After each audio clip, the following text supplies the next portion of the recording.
mama.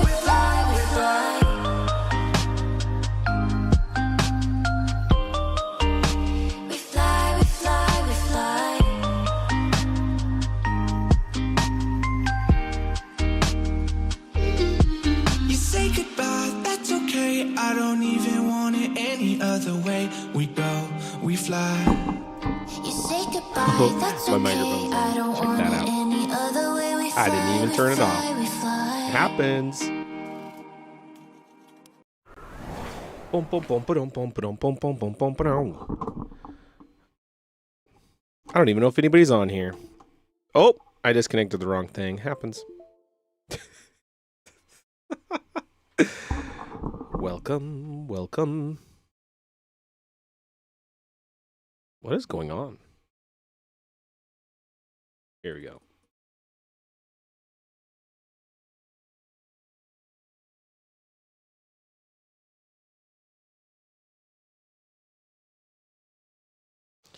Turn on alerts and chat. And do this. There we go. Oh, where's me?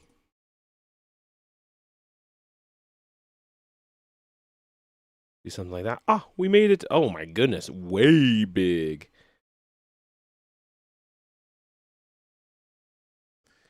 How do I do something like that? Oh, check it. Yeah. Very cool. Welcome if anybody's on stream. I don't know. Don't know if you're here. Oh yeah, I got to do this too. Ready? Bing, bang, boom. Boop. Oh, is this not plugged in?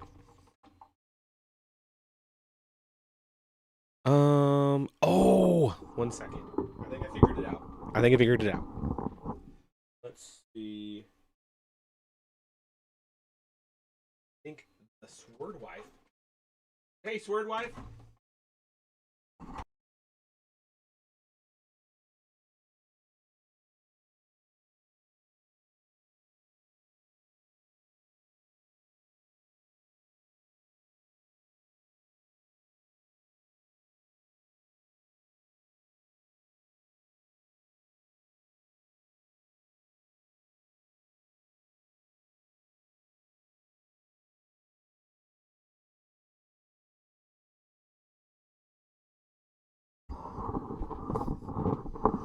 Welcome, welcome.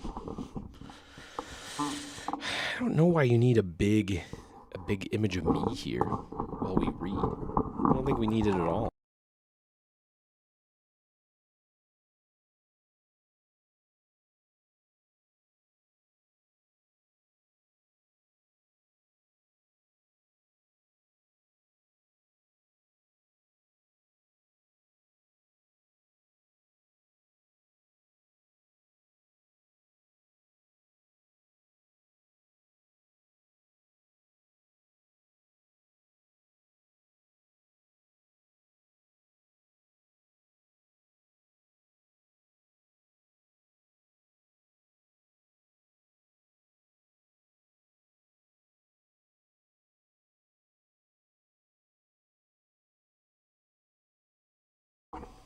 Man, I'm rusty. Take a couple streams off and everything is just going crazy. Welcome everybody who's here. As far as any announcements go, I just started a new job. So that has definitely cut into my stream and prep time and all that good stuff, which it's a good thing. It's just going to be an adjustment period. So yeah, that's what happens. That's just adulting in the adult world. Oh my goodness. Here we go. Other than that, Friday we will be streaming. I don't know what we're going to be streaming, but we're definitely going to be streaming. We're almost done with Metroid. It's almost like we should just get that done and move on to something different, right? I know the new Pokemon Champions came out, so that might be something that we play. Who knows? I still need to get some music set up for the Bible study stream. I think that would be really nice. So yeah, we'll try that. Other than that, yeah, everybody just let me know if anything needs to be adjusted, I'm going to pray, and then we are going to get right back into the reading. Deuteronomy chapter 10. Okay, get in your prayer stances. Dear Heavenly Father, we just thank you for this amazing day. Just thank you so much for the sunshine and the good weather. Just thank you for just all the things that we just take for granted, that we just go through life and don't even acknowledge. Lord, I just pray that you just give us the wisdom and insight to see those things and just attribute them back to you, God. We just thank you for taking care of us. And even when everything around us is going crazy, we just thank you that you are just actively present in our lives. You're actively listening. You're wanting the best for us. Even when we walk astray, Lord, we just thank you for just being so faithful to us, God. And we just continue to pray for boldness. God, just allow us to be bold in sharing Jesus with those that we come in contact with, even if it's just by our attitudes and just how we handle things. Lord, just let us shine that light and just share your truths, God. We just lift up all these things in your name. Amen. Amen. Okay, friendos. Tartar, welcome. Glad to see Tartar here. One of my faves right there. Let's begin. I'm a little behind. As far as we skipped a couple Wednesdays, all for good reasons. Just we have to just get back into it. Got to crush it. We're almost done with the Pentateuch, the first 5 books. We're going to start back with Deuteronomy chapter 10, new tablets of stone. And if we've already read this, it's fine. We'll just reread it and go through. And we'll discuss after the chapter. Okay. Chapter 10. At that time, the Lord said to me, cut for yourselves 2 tablets of stone like the first, and come up to me on the mountain and make an ark of wood. And I will write on the tablets the words that were on the first tablets that you broke, and you shall put them in the ark. So I made an ark of acacia wood, and cut 2 tablets of stone like the first, and went up the mountain with the 2 tablets in my hand. And he wrote on the tablets in the same writing as before, the 10 commandments that the Lord had spoken to you on the mountain, out of the midst of the fire on the day of the assembly. And the Lord gave them to me. And I turned and came down from the mountain, and put the tablets in the ark that I had made, and there they are, as the Lord commanded me. The people of Israel journeyed from Beeroth Bene Jaakan to Mazarah. There Aaron died, and there he was buried. And his son Eleazar ministered as priest in his place, from where they journeyed to Gajoda, and from Gajoda to Jotbathah, a land with brooks of water. At that time, the Lord set apart the tribe of Levi to carry the ark of the covenant of the Lord, to stand before the Lord, to minister to him, and to bless in his name to this day. Therefore Levi has no portion or inheritance with his brothers. The Lord is his inheritance, as the Lord your God said to him. I myself stayed on the mountain, as at the first time 40 days and 40 nights, and the Lord listened to me that time also. The Lord was unwilling to destroy you. And the Lord said to me, arise, go on your journey at the head of the people, so that they may go in and possess the land, which I swore to their fathers to give them.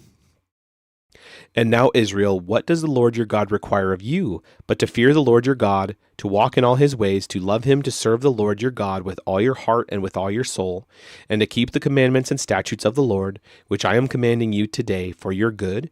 Behold, to the Lord your God belong heaven and the heavens of heavens, the earth with all that is in it. Yet the Lord set his heart in love on your fathers, and chose their offspring after them, you above all peoples, as you are this day. Circumcise therefore the foreskin of your heart, and be no longer stubborn. For the Lord your God is God of gods and Lord of lords, the great, the mighty, and the awesome God, who is not partial and takes no bribe. He executes justice for the fatherless and the widow, and loves the sojourner, giving him food and clothing. Love the sojourner, therefore, for you were sojourners in the land of Egypt. You shall fear the Lord your God. You shall serve him and hold fast to him, and by his name you shall swear. He is your praise. He is your God, who has done for you these great and terrifying things that your eyes have seen. Your fathers went down to Egypt 70 persons, and now the Lord your God has made you as numerous as the stars of heaven. Boom. A nice little recap.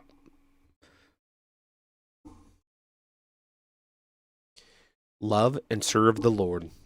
You shall therefore love the Lord your God and keep his charge, his statutes, his rules, and his commandments always. And consider today, since I am not speaking to your children who have not known or seen it, consider the discipline of the Lord your God, his greatness, his mighty hand, and his outstretched arm, his signs and his deeds that he did in Egypt to Pharaoh, the king of Egypt, and to all his land, and what he did to the army of Egypt, to their horses and to their chariots, how he made the water of the Red Sea flow over them as they pursued after you, and how the Lord has destroyed them to this day, and what he did to you in the wilderness until you came to this place, and what he did to Dathan and Abiram, the sons of Eliab, son of Reuben, how the earth opened its mouth and swallowed them up, with their households, their tents, and every living thing that followed them, in the midst of all Israel. For your eyes have seen all the great work of the Lord that he did. You shall therefore keep the whole commandment that I command you today, that you may be strong, and go in and take possession of the land that you are going over to possess, and that you may live long in the land that the Lord swore to your fathers to give to them and to their offspring, a land flowing with milk and honey. For the land that you are entering to take possession of, it is not like the land of Egypt from which you have come, where you sowed your seed and irrigated it, like a garden of vegetables. But the land that you are going over to possess is a land of hills and valleys, which drinks water by the rain from heaven, a land that the Lord your God cares for. The eyes of the Lord your God are always upon it, from the beginning of the year to the end of the year. And if you will indeed obey my commandments that I command you today, to love the Lord your God and to serve him with all your heart and with all your soul, he will give the rain for your land in its season, the early rain and the later rain, that you may gather in your grain and your wine and your oil. And he will give grass in your fields for your livestock, and you shall eat and be full. Take care lest your heart be deceived, and you turn aside and serve other gods and worship them. Then the anger of the Lord will be kindled against you, and he will shut up the heavens, so that there will be no rain, and the land will yield no fruit, and you will perish quickly off the good land that the Lord is giving you. You shall therefore lay up these words of mine in your heart and in your soul, and you shall bind them as a sign on your hand, and they shall be as frontlets between your eyes. You shall teach them to your children, talking of them when you are sitting in your house, and when you are walking by the way, and when you lie down, and when you rise. You shall write them on the doorposts of your house and on your gates, that your days and the days of your children may be multiplied in the land that the Lord swore to your fathers to give them, as long as the heavens are above the earth. For if you will be careful to do all this commandment that I command you to do, loving the Lord your God, walking in all his ways and holding fast to him, then the Lord will drive out all these nations before you, and you will dispossess nations greater and mightier than you. Every place on which the sole of your foot treads shall be yours. Your territory shall be from the wilderness to Lebanon, and from the river Euphrates to the western sea. No one shall be able to stand against you. The Lord your God will lay the fear of you and the dread of you on all the land that you shall tread, as he promised you. See, I am setting before you today blessing and a curse, the blessing if you obey the commandments of the Lord your God, which I command you today, and the curse if you do not obey the commandments of the Lord your God, but turn aside from the way that I am commanding you today, to go after other gods that you have not known. And when the Lord your God brings you into the land that you are entering to take possession of it, you shall set the blessing of Mount Gerizim and the curse of Mount Ebal. Are they not beyond the Jordan, west of the road, toward the going down of the sun, in the land of the Canaanites who live in the Arabah, opposite Gilgal, beside the oak of Morah? For you are to cross over the Jordan to go in to take possession of the land that the Lord your God is giving you. And when you possess it and live in it, you shall be careful to do all the statutes and the rules that I am setting before you today. There you go. I actually heard a really good sermon. I think it was just on Sunday. It might have been the Sunday sermon, how the Ark of the Covenant obviously is representing Jesus, right? And the really cool symbolism there. And this was from Athey Creek. They were Pastor Brett was doing a sermon, and it was really cool, kind of tying it even to when when Mary went to look inside the tomb. She glanced inside the tomb, and there was two angels sitting on both ends of like the basically the table that they had laid Jesus. And in between them was Jesus's like grave clothes, right?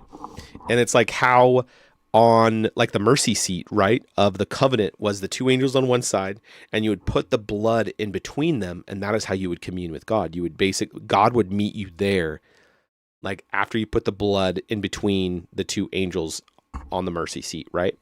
And it's like the perfect representation of like Mary looks in, sees this like tablet or this table, two angels on both sides with the bloody grave clothes of Jesus.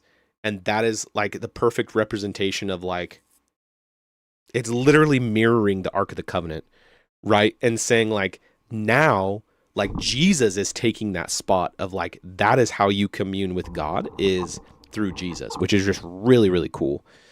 But I also like, too, they were talking about like all the things that were in the Ark of the Covenant were all things that were huge blights to the Israelites at this time, right? Like what was in there? There was the tablets, the broken tablets that represented, right? Like things that like they wanted to hide, because it's not like they were putting them in there to hide them, but it was like big things of shame, right? Where it's like the tablets came down, or Moses came down from Mount Sinai after conversing with God, communing with God for 40 days. And he comes down, and what has happened? Like all the Israelites are worshiping this golden calf. And then so he throws the tablets down and breaks them, right? Like literally up on the mountain talking with God.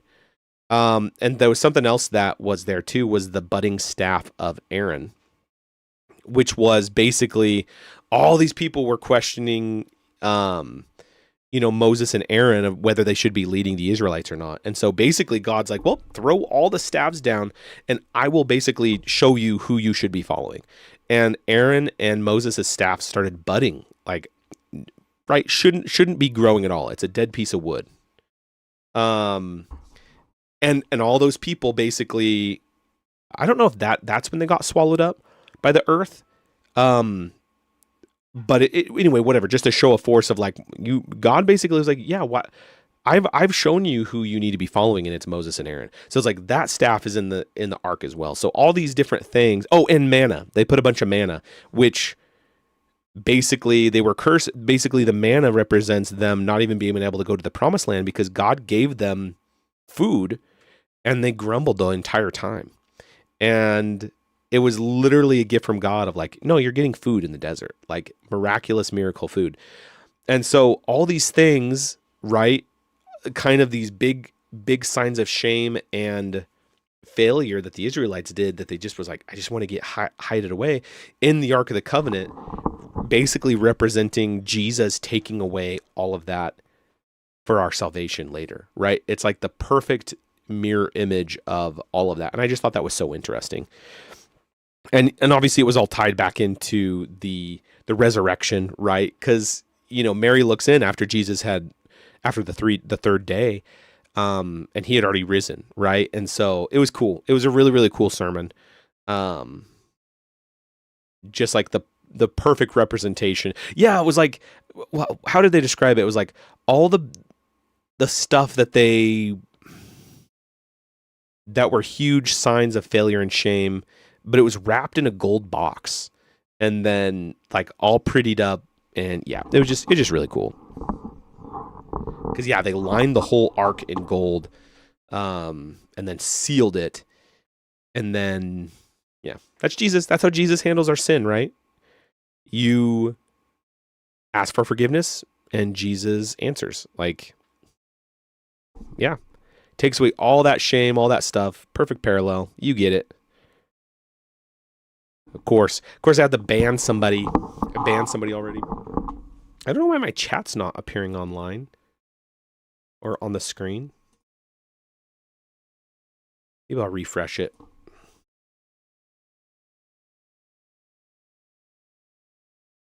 You don't see anyone except for you? Yeah, probably not. I just know the chat should be connected. That's Beansy. People are lurking. That's what they're doing. I don't know why the chat's not popping up on screen. I'll have to fix it later. Which it doesn't have to be. It's just I wish it was working. Classic lurker. Well, it's so weird where it's like if you're just lurking, then it doesn't tell me if it's online, if you're online or not. Oh, I got a cool drink today. I am drinking some Liquid Death, which I didn't know what this was for the longest time. It's cola. It's sparkling water. All it is sparkling water, but it looks cool. It looks like an alcoholic beverage. All the Liquid Death does. It's not. It's literally sparkling water. It's like LaCroix, but it looks cool.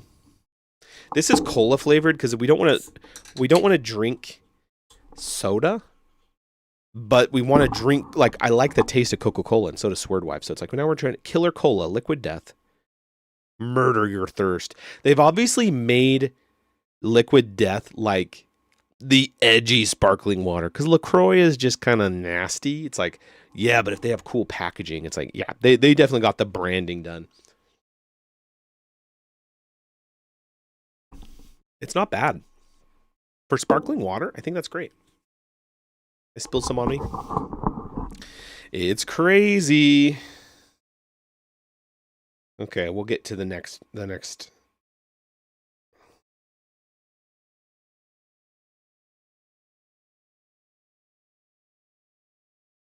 Okay, friendos. LaCroix fruit farts. They are fruit farts. The only time I've enjoyed a LaCroix, I think it was like early morning. It was one day when we were boxing, like Sword Wife and I woke up super early. It's obviously well before Sword Boy. And we'd been working out every morning for for a little bit, for about a week maybe. And I remember being thirsty and I drank a LaCroix. Oh, we were also dieting too, like super heavy dieting. It was the most tastiest thing I've ever tasted, but it's because I was so devoid of sugars and I was I needed the semblance of taste of some kind, and I think that's what it was, I think if you're dying of thirst, LaCroix probably tastes really good. Hello, Sword Rents. Also at a meeting. Well, shame on you. You should be at the meeting. Nox is here. A bunch of lurkers. See, it's funny how it's like lurkers and then it's like no viewers. But then once somebody says something, then it's like, oh, they're actually viewing. Silly stuff. Anyway, happens. Hope you guys are having a great day. Hope you're having a great, wonderful day. Boss Hoss, you guys are frustrating me. Oh, everybody's still here. They're like, oh, we weren't saying anything, so don't want to interrupt the reading. It's all right. I was late today too. I got off work.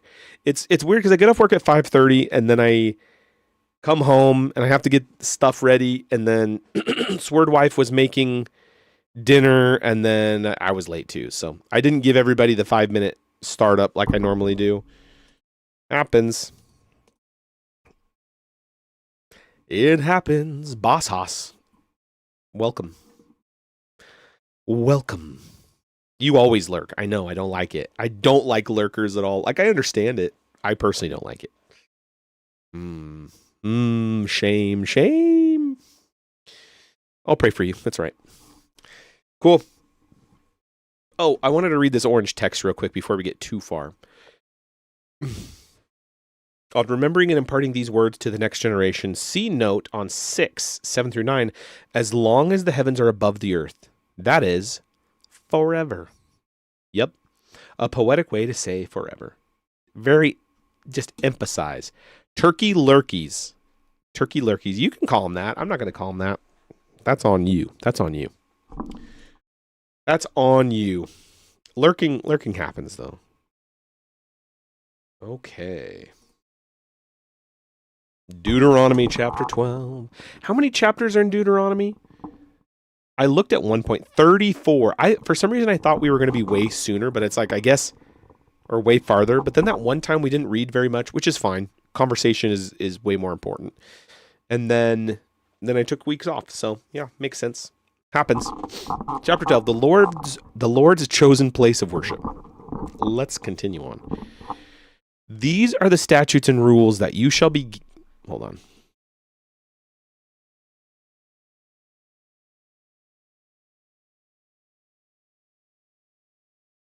cool. Tiny swirty. Now it looks weird.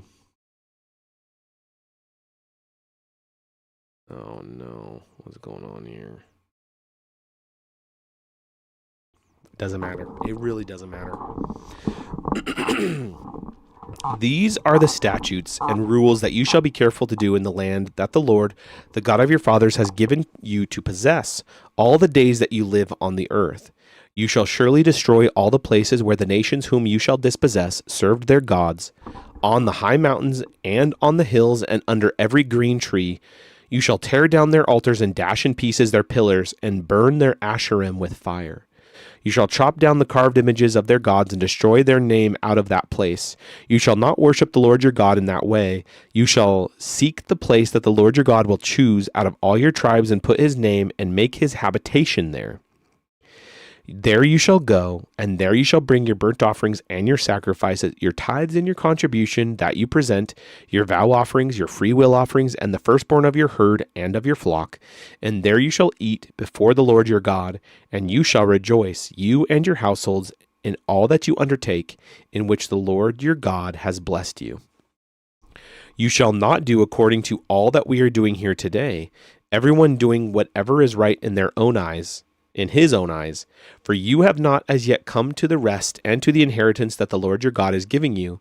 But when you go over the Jordan and live in the land that the Lord your God is giving you to inherit, and when he gives you rest from all your enemies around so that you live in safety, then to the place that the Lord your God will choose to make his name dwell there, there you shall bring all that I command you, your burnt offerings and your sacrifices, your tithes and the contribution that you present, and all your finest vow offerings that you vow to the Lord. And you shall rejoice before the Lord your God, you and your sons and your daughters, your male servants and your female servants, and the Levite that is within your town, since he has no portion or inheritance with you. Take care that you do not offer your burnt offerings at any place that you see, but at the place that the Lord will choose in one of your tribes, there you shall offer your burnt offerings, and there you shall do all that I am commanding you. However, you may slaughter and eat meat within any of your towns, as much as you desire, according to the blessing of the Lord your God that he has given you.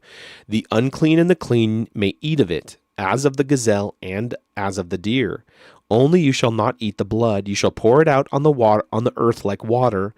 You may not eat within your towns the tithe of your grain, or of your wine, or of your oil, or the firstborn of your herd, or of your flock, or any of the vow offerings that you vow, or your free will offerings, or the contribution that you present. But you shall eat them before the Lord your God in the place that the Lord your God will choose, you and your son and your daughter, your male servant, your female servant, and the Levite who is within your towns. And you shall rejoice before the Lord your God in all that you undertake. Take care that you do not neglect the Levite as long as you live in your land. When the Lord your God enlarges your territory, as he has promised you, and you say, I will eat meat because you crave meat, you may eat meat whenever you desire. If the place that the Lord your God will choose to put his name there is too far from you, then you may kill any of your herd or your flock, which the Lord has given you, as I have commanded you, and you may eat within your towns whenever you desire. Just as the gazelle or the deer is eaten, so you may eat of it. The unclean and the clean alike may eat of it. Only be sure that you do not eat the blood, for the blood is the life, and you shall not eat the life with the flesh. You shall not eat it. You shall pour it out like the earth. Pour it out on the earth like water. You shall not eat it, that all may go well with you and with your children after you, when you do what is right in the sight of the Lord. But the holy things that are due from you, and your vow offerings you shall take, and you shall go to the place that the Lord will choose, and offer your burnt offerings, the flesh and the blood, on the altar of the Lord your God. The blood of your sacrifices shall be poured out on the altar of the Lord your God, but the flesh you may eat. Be careful to obey all these words that I command you, that it may go well with you and with your children after you forever, when you do what is good and right in the sight of the Lord your God.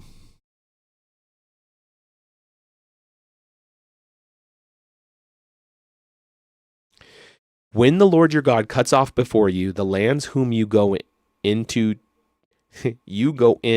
dispossess, and you dispossess them and dwell in their land, take care that you be not ensnared to follow them after they have been destroyed before you, and that you do not inquire about their gods, saying, how did this nation serve their gods? That I also may do the same. You shall not worship the Lord your God in that way, for every abominable thing that the Lord hates they have done for their gods, for they even burn their sons and their daughters in the fire to their gods. Everything that I command you, you shall be careful to do. You shall not add to it or take from it. Dude, this is good. This is a good chapter, right? The first part reminds me, these are the statutes and rules that you shall be careful to do in the land that the Lord, the God of your fathers, has given you to possess all the days that you live on the earth. You shall surely destroy all the places where the nations whom you shall dispossess served their gods, on the high mountains and on the hills and under every green tree. Yada yada. You basically destroy. You shall chop down their carved images of their gods and destroy their name out of that place. That's like total erasing, right, other gods that don't exist, right? False deities. It's like you erase them, so and destroy their name out of that place. Isn't that interesting, where it's like you can take this and it's like, did these people go into the nation and do this, like, I'm not saying it's not a peaceful thing. It's like, no, you go in and destroy all the temples where they served their gods. I think that's a crucial part. All the places whom you shall where they served their gods.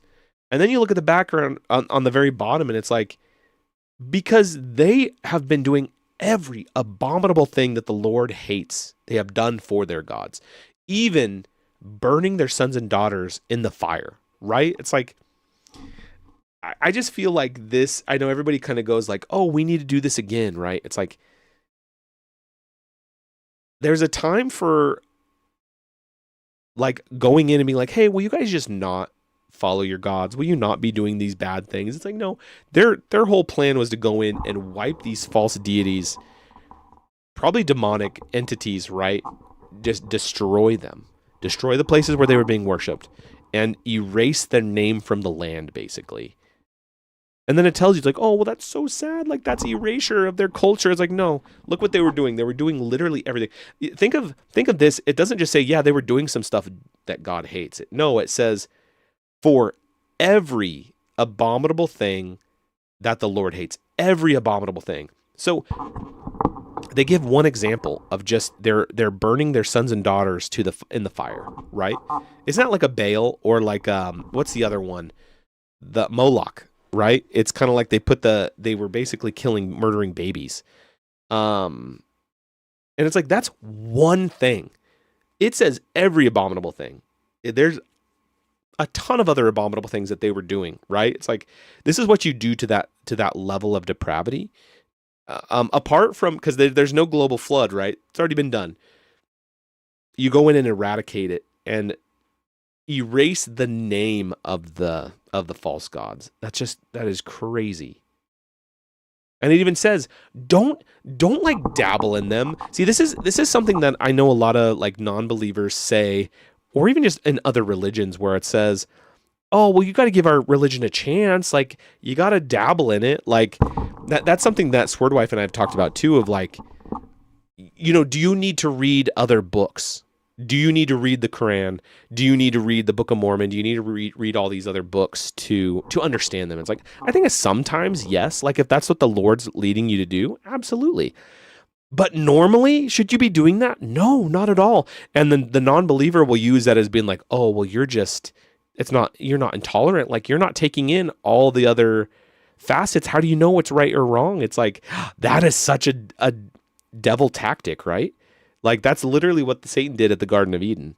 Well, did it say that you can't even just look into other books and stuff? What if they have some wisdom inside? It's like, oh, that's some shady stuff. It's like, no, don't even look at them. Like, don't even dabble in them.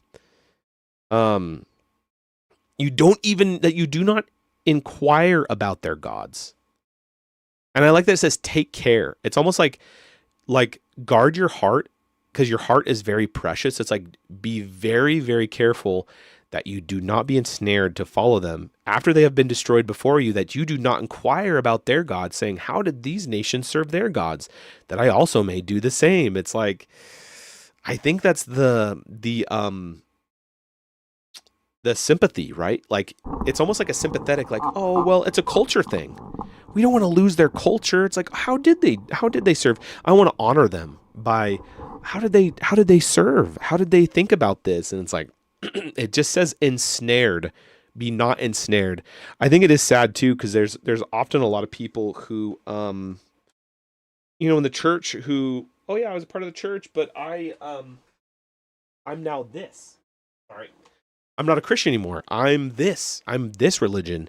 And I found the light. I was so blinded. And it's like, you were ensnared. You were ensnared to follow these other false religions, right? And even that saying like a false religion, people don't like, right? Like, there's nothing wrong with saying that. Oh, that's so insensitive. You know what's insensitive? Letting you go to hell. Sorry. That's probably the most hateful thing I could do, is not tell you about Jesus and just be like, well, you believe what you believe. I guess that's it. It's like, no, I'm literally condemning you to go to hell. And I don't want that. Nobody wants that. There's only one God, ma'am, and I'm pretty sure he doesn't dress like that. Which is ironic that Captain America says that. Eternity is worth me telling you about it. It's the most loving thing I can do. Anyway, we'll carry on. There's just a lot of good stuff here. And just like how,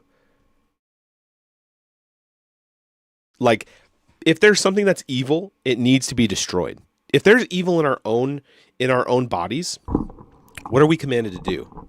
To literally cut it out of our own bodies. And that's just sin that we deal with ourselves. You need to cut it out, and it is a painful process sometimes. But God is the healer, and He will heal you through it. If anybody's ever read, I think we talked about it last time, Ted Decker wrote the Circle Saga. It was the Circle trilogy, but then a fourth book came out. And long story short, there's one part in the book where there's this group of desert dwellers who their skin is so dry, it is cracked and like open sores and wounds, and they're in constant pain. And so they put like this salve on top of it to just ease. It's just an easement, right? But the whole point is like there's no water. The only water is in these like little like forest oasis basically in the desert. And those represents God, right? It's really cool symbolism because it is allegory, but it's also just a cool story. Anyway, it's very painful for a desert person to go to take a dive into the water, where like God resides. And it's just like it is painful, and because your sinfulness is being filled by good, and yet kind of has to be removed from you. And so, yeah, anyway, it's just a painful first step. It's like we were supposed to cut those out. It's a cool allegory. Anyway, read those books if you want to. They're really fun. But it's the same kind of thing. If there is evil in you, you need to cut it out, right? It's the same thing everywhere else, right? Like, especially with all the crazy stuff happening right now, things that are coming out, just this extreme evil, which the world's evil. Every one of us is evil. Nobody's good, not even one. That's why we need Jesus. But it's like we need to go in and sometimes cut out the evil, not in an aggressive, not in a violent way, sometimes in a violent way, like murdering people. People shouldn't be murdering people. People should not be killing or abusing or whatever, right? How do you get that to stop? Sometimes it's a violent action for good, right? It's just interesting. I know this is Old Testament stuff, but it all ties in. It all ties in. Oh, this is still part of the same one. Still part of about warning against idolatry. We'll begin. I digress. We'll continue on.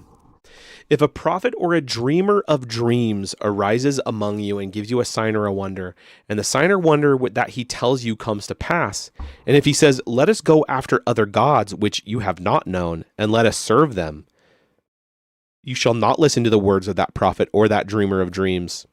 Is this a Galatians? Paul literally says this in Galatians. This literally talks about false religions. We were just talking about it. Because it even says the words prophet or a dreamer of dreams. So it's like they probably did have, like it's not just like if a random person has a dream. It's like no. If a prophet or a dreamer of dreams gives you a sign or wonder, and then the sign or wonder comes to pass, it's kind of like Paul saying, if me or somebody else comes up with a doctrine or comes up with scripture that is not the same as what I've given you, then let them be accursed. This is literally the connection. That's really cool. Sorry, I digress. It just hit me. If he says, let us go after other gods which you have not known, and let us serve them, you shall not listen to the words of that prophet or the dreamer of dreams, for the Lord your God is testing you, to know whether you love the Lord your God with all your heart and with all your soul. You shall walk after the Lord your God and fear him and keep his commandments and obey his voice, and you shall serve him and hold fast to him.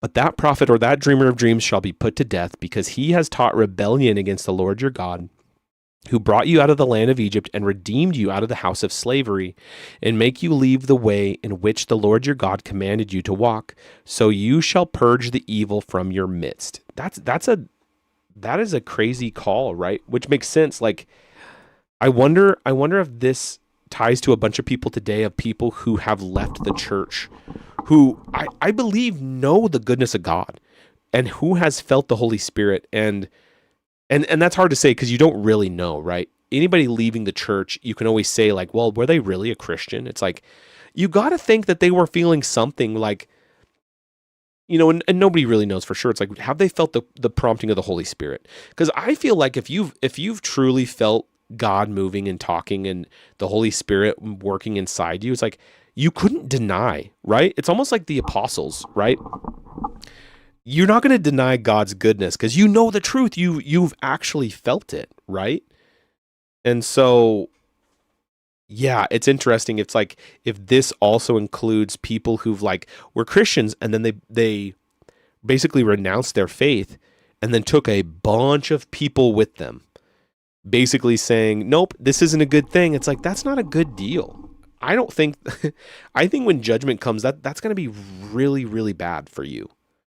That not only did you pull away from truth and life, but you pulled a bunch of other people away with you. Like, that is incredibly sad. Because he has taught rebellion against the Lord your God, who brought you out of the land of Egypt and redeemed you out of the house of slavery, to make you leave the way in which the Lord your God commanded you to walk. And it's evil, right? You shall purge the evil from your midst. Or evil person. It's the same. The person's doing evil stuff, right? Okay. Sorry, I'm not getting to the end of the chapter before we get going over. There's some good stuff in here. If your brother, the son of your mother, the son of your daughter, or the wife you embrace, or your friend who is as your own soul entices you secretly, saying, let us go and serve other gods, which neither you nor your fathers have known, some of the gods of the peoples who are around you, whether near you or far off from you, from the one end of the earth to the other, you shall not yield to him or listen to him, nor shall your eye pity him, nor shall you spare him, nor shall you conceal him, but you shall kill him. Your hand shall be first against him to put him to death, and afterward the hand of all the people. You shall stone him to death with stones, because he sought to draw you away from the Lord your God, who brought you out of the land of Egypt, out of the house of slavery. And all Israel shall hear and fear, and never again do any such wickedness as this among you. Wow. Oh, it's interesting. Yeah, family, man. Family will try to pull you away. Or if they do.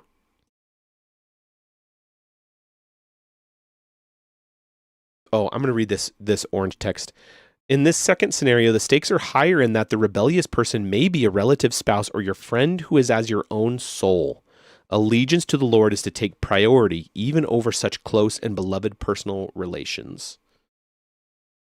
If you hear in one of your cities, which the Lord your God is giving you to dwell there, that certain worthless fellows have gone out among you and have drawn away the inhabitants of their city, saying, let us go and serve other gods, which you have not known. Then you shall inquire and make search and ask diligently. And behold, if it be true and certain that such an abomination has been done among you, you shall surely put the inhabitants of that city to the sword, devoting it to destruction. All who are in it and its cattle with the edge of the sword. You shall gather all its spoils into the midst of its open square, and burn the city and all its spoils with fire, as a whole burnt offering to the Lord your God. It shall be a heap forever. It shall not be built again. None of the devoted things shall stick to your hand, that the Lord may turn from the fierceness of his anger, and show you mercy and have compassion on you and multiply you, as he swore to your fathers, if you obey the voice of the Lord your God, keeping all his commandments that I am commanding you today, and doing what is right in the sight of the Lord your God.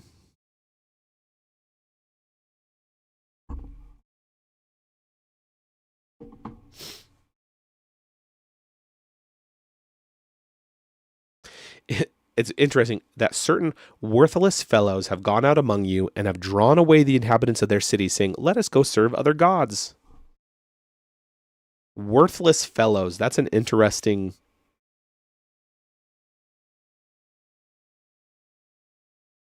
It's an interesting word. Ugh.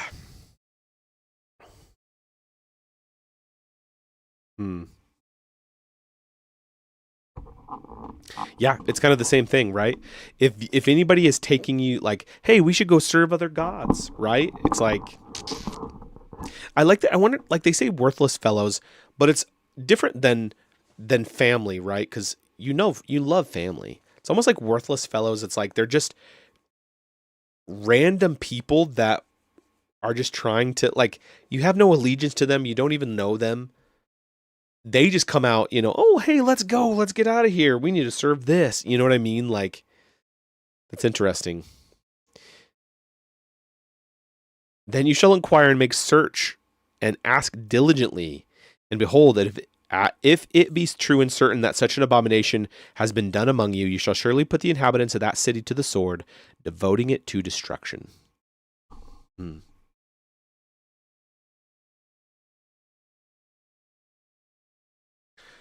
Clean and unclean food. We're switching to food.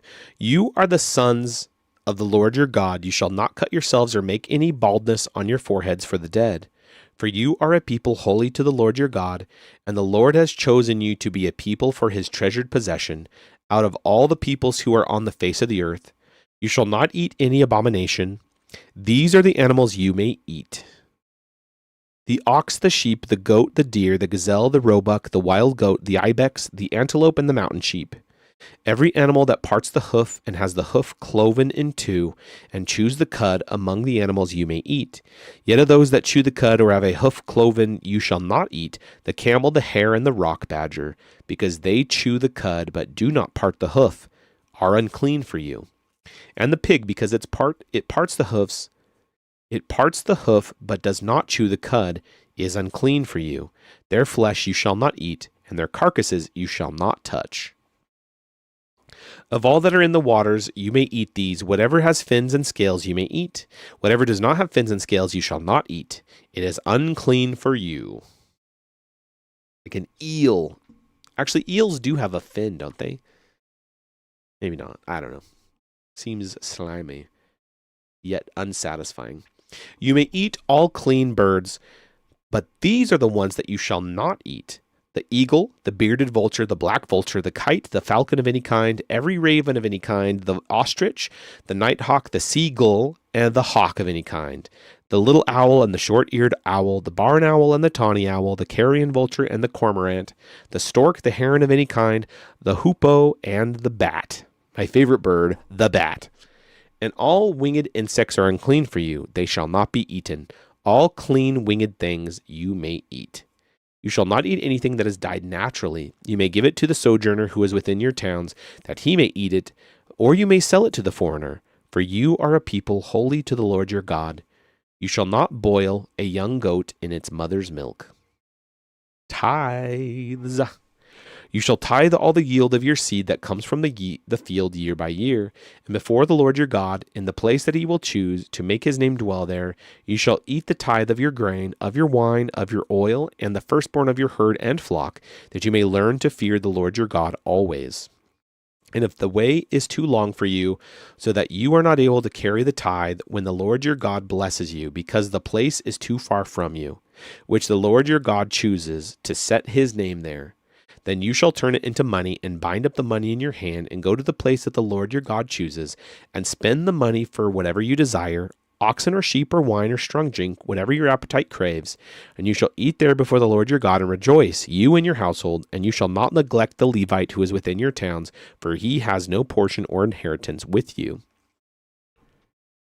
Says, if the way is too long for you, distance from the central sanctuary is no excuse for not tithing, but to make the travel easier, converting the tithe into money is allowed when the Lord your God blesses you. Underlining this whole legislation is a clear expectation of blessing, wine or strong drink. While condemning drunkenness and forbidding priests to drink while in the sanctuary, the Bible expects drinking at celebratory occasions such as weddings and worship. Rejoice. That's also something too. Do you guys ever get the sense that like anything in the Old Testament, because Jesus fulfilled the law, anything in the Old Testament is just throw it out.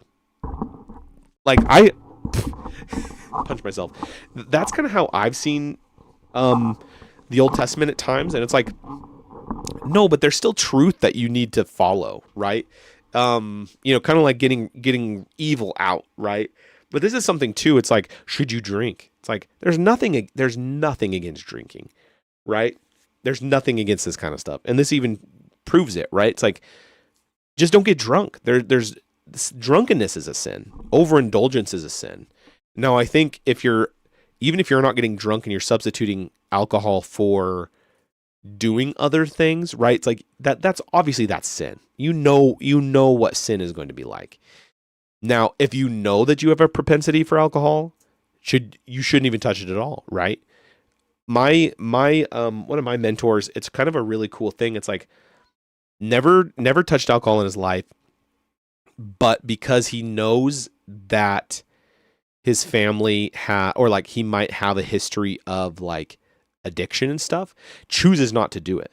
Now, could he have alcohol? Absolutely. But it's a truly honoring the Lord by just refusing it altogether and being like, it's not even worth it. God, I'm going to bless you by not even tempting myself, right? Like not even an idea of tempting myself. And it's like, that's good too. That's all really good attitude.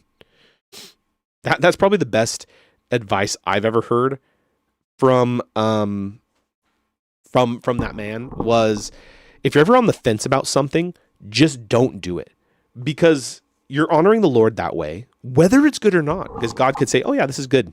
Just do it. It's fine. But before even getting to that answer, you're already just committing, nope, I choose, regardless of the answer, to serve the Lord. By me denying this thing I'm on the fence about, I'm already honoring the Lord, and you're just taking away and you're not missing out on anything. It's like, oh man, like I really wish I was doing this thing that I said no about. I'm on the fence. It's like, no, it's almost like that desire is like removed. It's all good stuff. And you're not missing out on anything. Well, like what are people even on the fence about anyway? Like watching a show, should I be watching this show? Should I be watching this? It's like, are you really missing? Like I've done that before where it's like, I probably shouldn't be watching this, turn it off.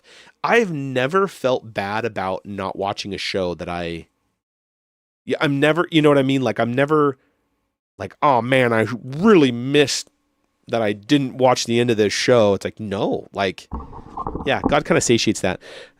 I like the drink, but I don't get drunk. Yeah. You're keeping your conscience sharp, not dull. Absolutely. Yeah.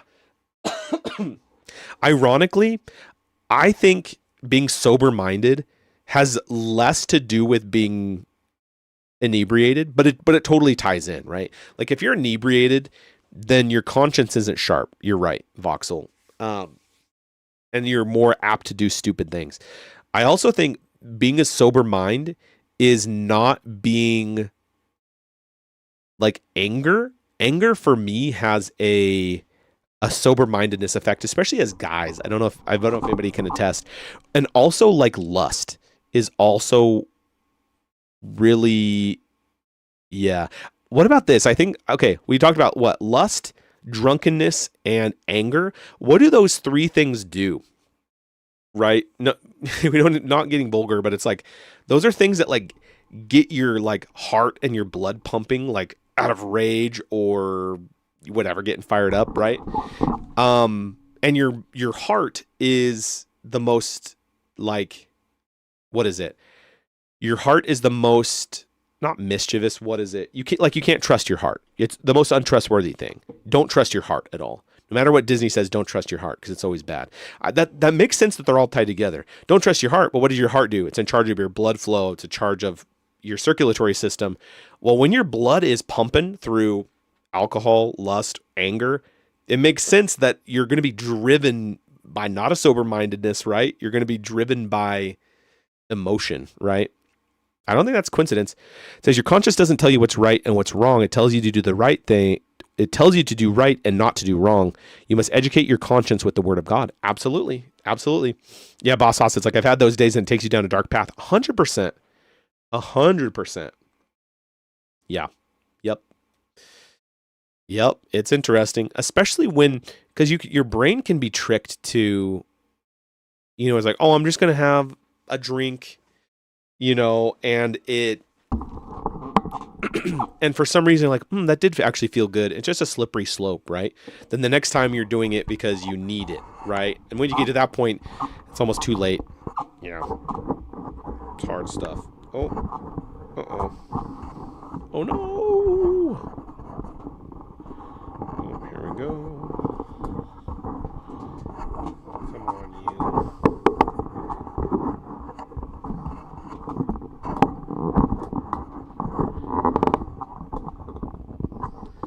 Come on.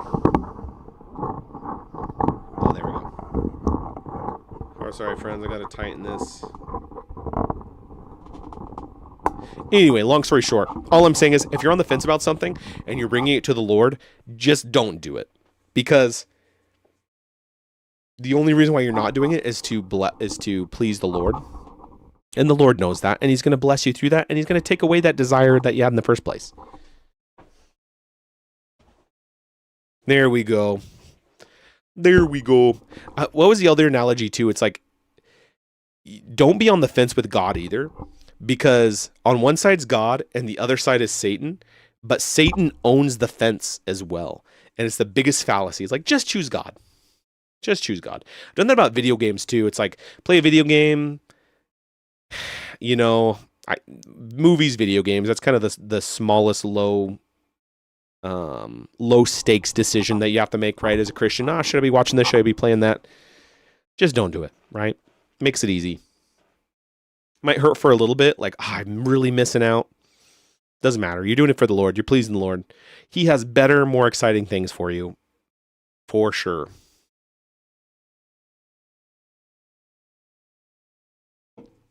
Anyway, let's continue on. Voxel, welcome, by the way. Good to see you. Good to see you in chat.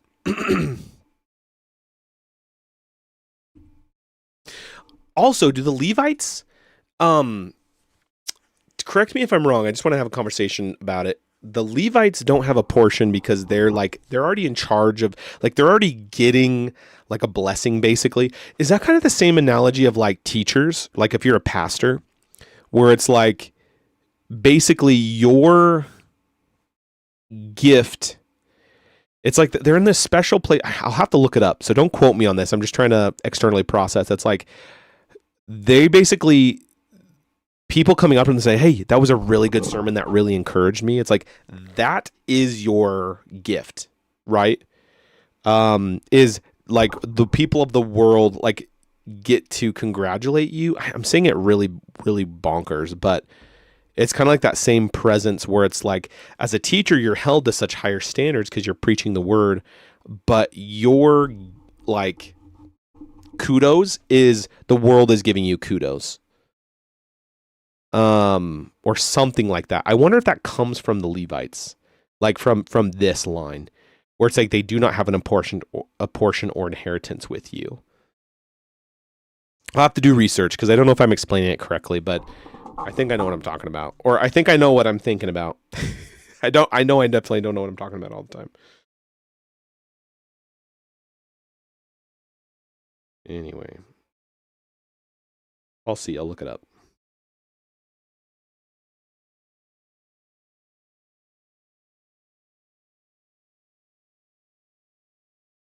Bum, bum, bum, bum, bum.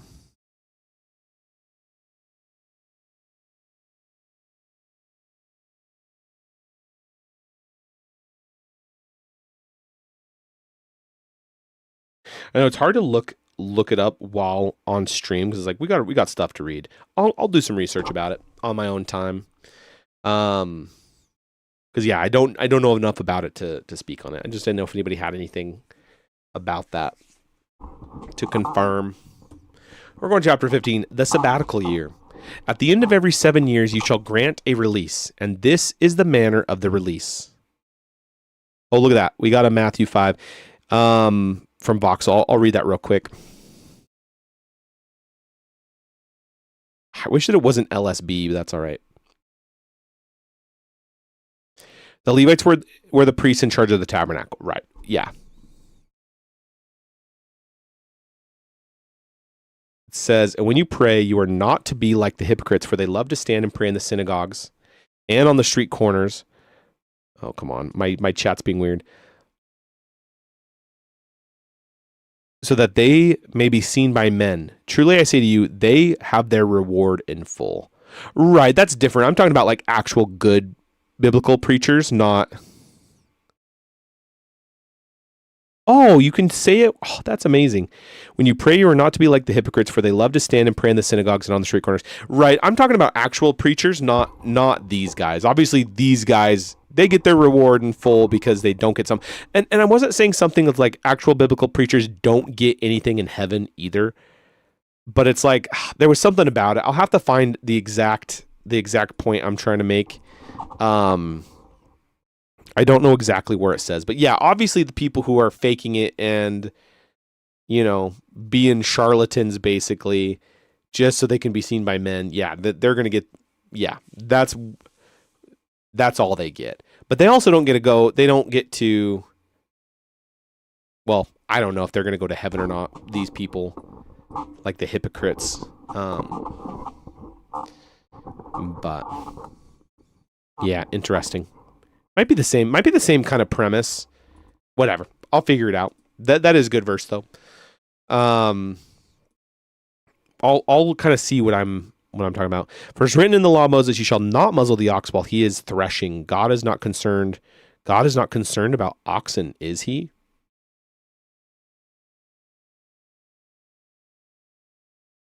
First Corinthians 9:9.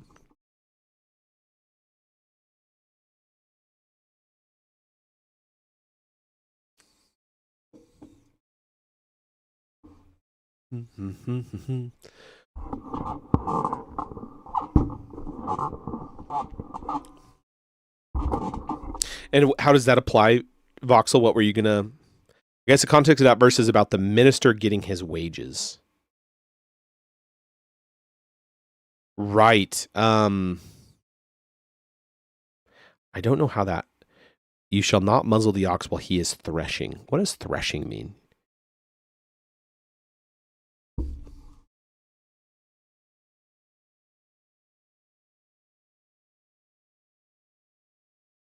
What does threshing mean in farming? Threshing means the process of separate. No, not that. Not threshing grain. Threshing.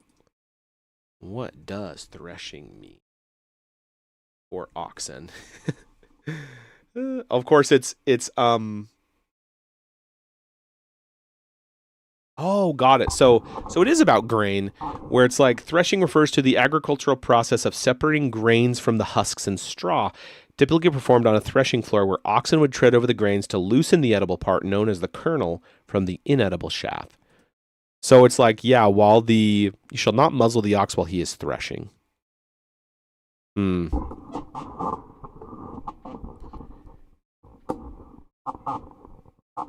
Yeah, because muzzling I guess I don't understand that.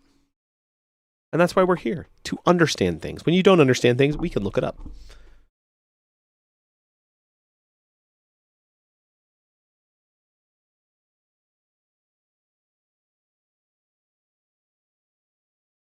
I know, I wish that you must not muzzle an ox to keep it from eating as it treads out the grain.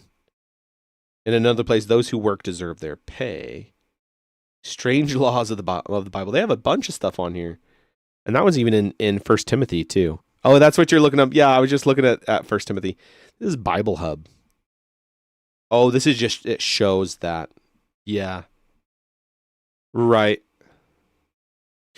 Got it. Yes. The elders who rule well are to be considered worthy of double honor, especially those who work hard at preaching and teaching.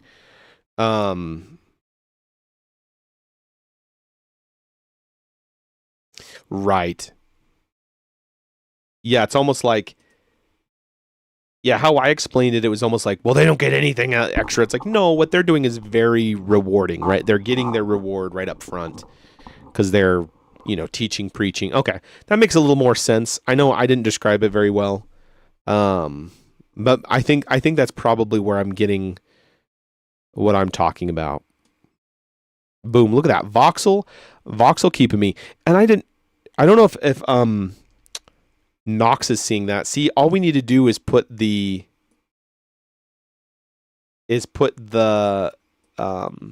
what version of the Bible you want to do, what translation. I didn't know you could do that. That's really cool.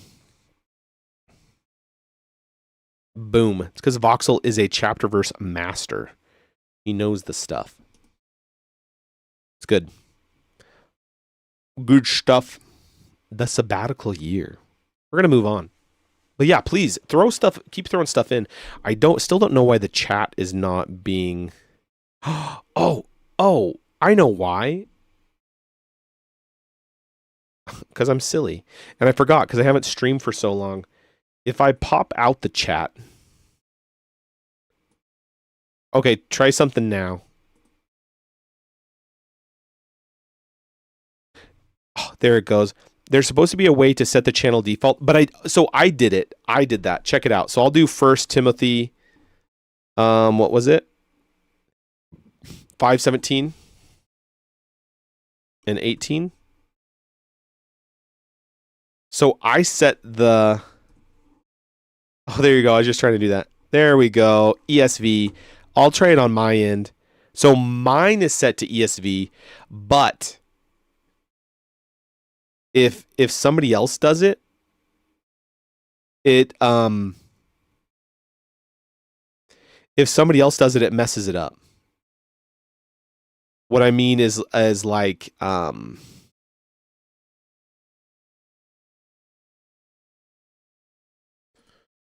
am I trying to say? Oh, come on.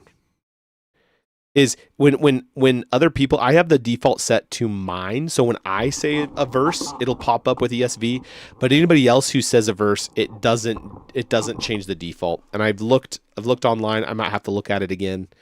It at least works for me, but it doesn't work for everybody. Cool. Whatever, it's good. Good stuff. Are you an NASB? What versions of the Bible does everybody use? I'm an ESV guy, or like New King James, but ESV is the one I use. Use the NASB for the most part.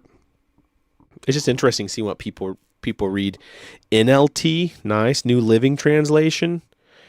Maybe not a channel default, but a user default. I'm not sure how to set my default. I don't know either. ESV and CSB, nice. I don't know if I've ever seen CSB.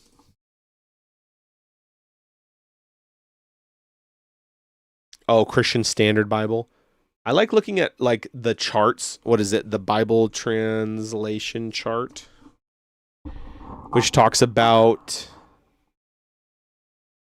Oh, is it this one here? The word for word through paraphrasing. Yeah, there's NASB here. New King James and ESV, New King James. I like King James as well. I kind of want to start reading in the King James just because I've heard that it's like not that it's like a King James superiority, but it's almost like King James is like the original translation is really good. NLT is one that you like to parallel with. Yeah, NLT, yeah, is which this isn't a good or bad chart. NASB 95 for me. Usually you say parallel CSB to help me understand some less. Right. Yeah, where's CSB on this? I don't even see it. I wonder if CSB is newer than this. But yeah, it looks like NLT is over here, which you like to parallel with. That's interesting. The Message Bible. Look, the Message Bible is way over here.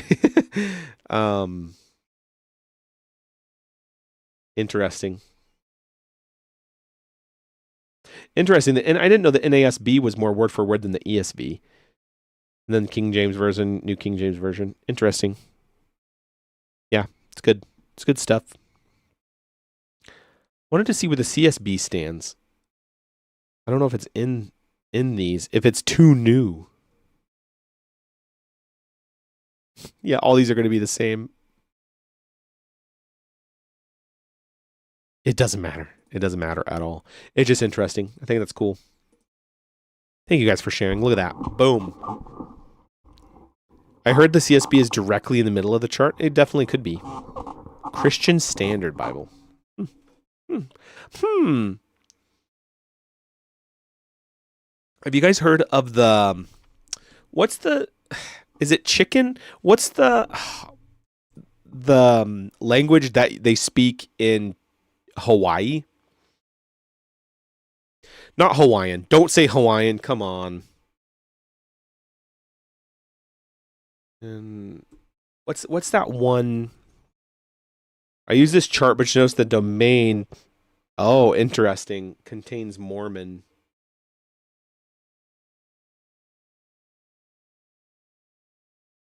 Interesting.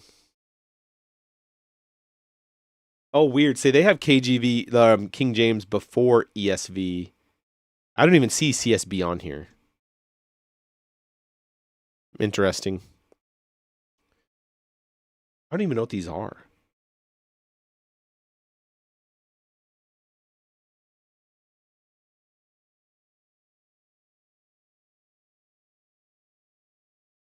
Interesting. That's hard for me to read. That chart's hard for me to read, not gonna lie. That's funny. Oh, it could be HCSB is similar to, it probably is. Yeah, probably is. They probably just drop the H when they're saying it. Okay, what is that? It's spoken in Hawaiian what's the language? It's almost like hillbilly Hawaiian. What's it called? Language. It's like,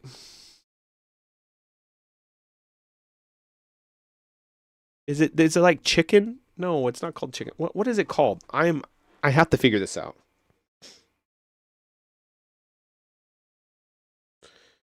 No.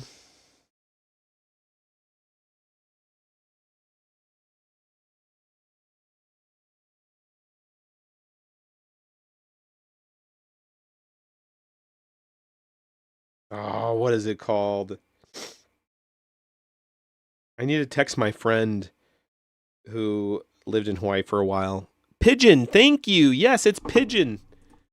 Oh, I was like chicken. Is it chicken? No, it's pigeon. So pigeon, yeah, grammatically simplified form of contact language. Perfect. Okay, thank you so much for pigeon. What I was talking about. Hawaiian Creole English. It's like, yeah, an interesting grouping of how to speak. Anyway, there's a pigeon Bible, and it is, I guess there's pigeon, look, list of notable pigeons. Apparently there's a bunch. But what I'm talking about is the Hawaiian Creole, and it is interesting, and it is really funny to listen to. But there's a pigeon Bible, and it is, which is awesome. Like the more languages that you can translate the Bible into, the better. But if you have not listened to it, It sounds like a meme language, but it's not. It's like people, sorry, that might sound bad. It's not. But it's interesting. Yeah. We could be reading the Pigeon Bible. I don't know if I could read it. I'd be giggling the whole time. Anyway. Yeah, backwoods Hawaiian is what I said, but I don't even know what Tokipona is. I don't know what that is. Whatever. I'm uncultured that way. As long as the Bible is being translated correctly and given out to the peoples, then more power to it. 100%. The sabbatical year. Should we go on? I've had enough, or you guys have probably had enough rabbit trails on my end, so let's do it. Let's scoot.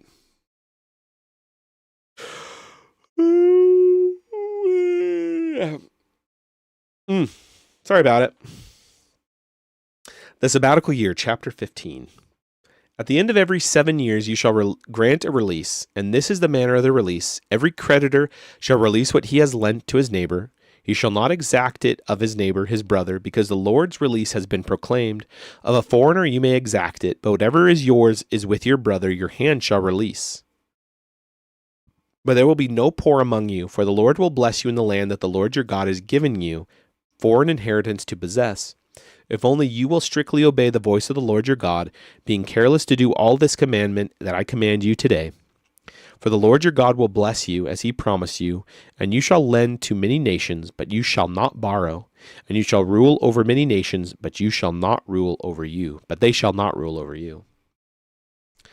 If among you one of your brothers should become poor in any of your towns within your land that the Lord your God is giving you, you shall not harden your heart or shut your hand against your poor brother, but you shall open your hand to him and lend him sufficient for his need, whatever it may be. Take care lest there be an unworthy thought in your heart, and you say, the 7th year, the year of release is near, and your eye look grudgingly on your poor brother, and you give him nothing. And he cry to the Lord against you, and you be guilty of sin. You shall give to him freely, and your heart shall not be grudging when you give to him, because for this the Lord your God will bless you in all your work and in all that you undertake. For there will never cease to be poor in the land. Therefore I command you, you shall open wide your hand to your brother, to the needy and to the poor in your land. If your brother, a Hebrew man or a Hebrew woman, is sold to you, he shall serve you 6 years, and in the 7th year you shall let him go free from you. And when you let him go free from you, you shall not let him go empty-handed. You shall furnish him liberally out of your flock, out of your threshing floor, and out of your winepress. As the Lord your God has blessed you, you shall give to him. You shall remember that you were a slave in the land of Egypt, and the Lord your God redeemed you. Therefore I command you this today. But if he says to you, I will not go out from you, because he loves you and your household, since he is well off with you, then you shall make an awl, and put it through his ear into the door, and he shall be your slave forever. And to your female slave you shall do the same. Shall not seem hard to you when you let him go free from you, for at half the cost of a hired worker he has served you 6 years. So the Lord your God will bless you in all that you do. All the firstborn males that are born of your herd and flock you shall dedicate to the Lord your God. You shall do no work with the firstborn of your herd, nor shear the firstborn of your flock. You shall eat it, you and your household, before the Lord your God year by year at the place that the Lord will choose. But if it has any blemish, if it is lame or blind, or has any serious blemish whatever, you shall not sacrifice it to the Lord your God. You shall eat it within your towns. The unclean and the clean alike may eat it, as though it were a gazelle or a deer. Only you shall not eat its blood. You shall pour it out on the ground like water. Oh, the orange text, it says, to prevent immediate return to being a slave, the slave owner is not to let him go empty-handed, but to furnish him liberally, as the Lord your God has blessed you. Throughout this chapter, the blessing of God on Israel motivates obedience to these laws. You shall remember that you were a slave. The second motivation comes from Israel's experience of oppression in Egypt. Right. Bing, bing, boom. Perfect. Okay, one moment.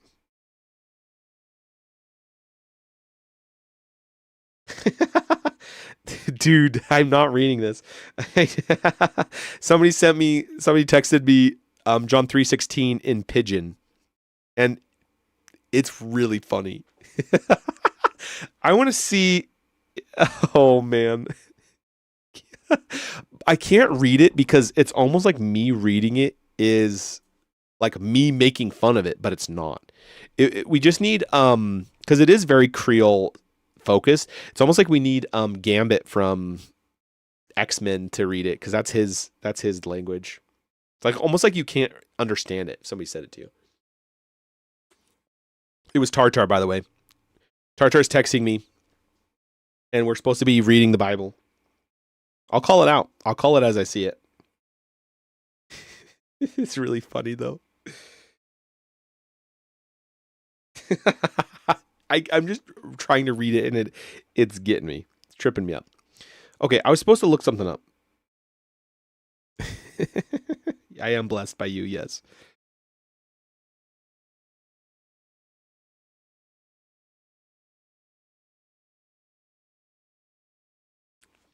Okay, friendos.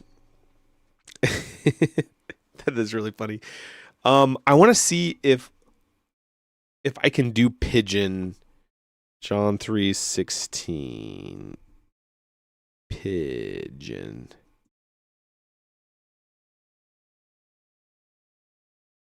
Nope, apparently not.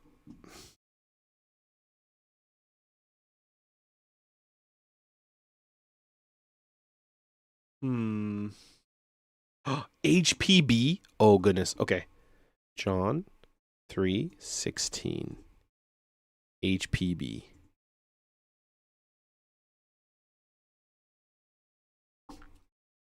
Well, apparently not. That's all right. That is all right. Okay. Passover. Perfect. Okay. We're going to keep going on. Chapter 16. Observe the month of Abib. Abib? And keep the Passover to the Lord your God, for in the month of Abib, the Lord your God brought you out of Egypt by night. And you shall offer the Passover sacrifice to the Lord your God from the flock or the herd at the place that the Lord will choose to make his name dwell there. You shall eat no leavened bread with it. 7 days you shall eat it with unleavened bread, the bread of affliction, for you came out of the land of Egypt in haste, that all the days of your life you may remember the day when you came out of the land of Egypt. No leaven shall be seen with you in all your territory for 7 days, nor shall any of the flesh that you sacrifice on the evening of the first day remain all night until morning. You may not offer the Passover sacrifice within any of your towns that the Lord your God is giving you, but at the place that the Lord your God will choose to make his name dwell in it. There you shall offer the Passover sacrifice in the evening at sunset, at the time you came out of Egypt, and you shall cook it and eat it at the place that the Lord your God will choose, and in the morning you shall turn and go to your tents. For 6 days you shall eat unleavened bread, and on the 7th day there shall be a solemn assembly to the Lord your God. You shall do no work on it. You shall count 7 weeks. Begin to count the 7 weeks from the time the sickle is first put to the standing grain. Then you shall keep the feast of weeks to the Lord your God with the tribute of a freewill offering from your hand, which you shall give as the Lord your God blesses you. And you shall rejoice before the Lord your God, you and your son and your daughter, your male servant and your female servant, the Levite who is within your towns, the sojourner, the fatherless, and the widow who are among you, at the place that the Lord your God will choose to make his name dwell there. You shall remember that you were a slave in Egypt, and you shall be careful to observe these statutes. Orange text. Why does it seem like I'm so short? Like I'm just like crouched down. Is my chair like failing? I wonder if my chair is slowly... Okay, you see where my head is? My head is at the top of the thing. We'll see if it slowly goes down, because yeah. It says, rejoice. Landless people are again included. The Israelites are called to remember their slavery in Egypt, a time when they were also landless. Yeah. It is often where the Israelites are like, because, God will often say, because I brought you out of Egypt. It's almost ties into, well, I think it does tie into when you go through hard things.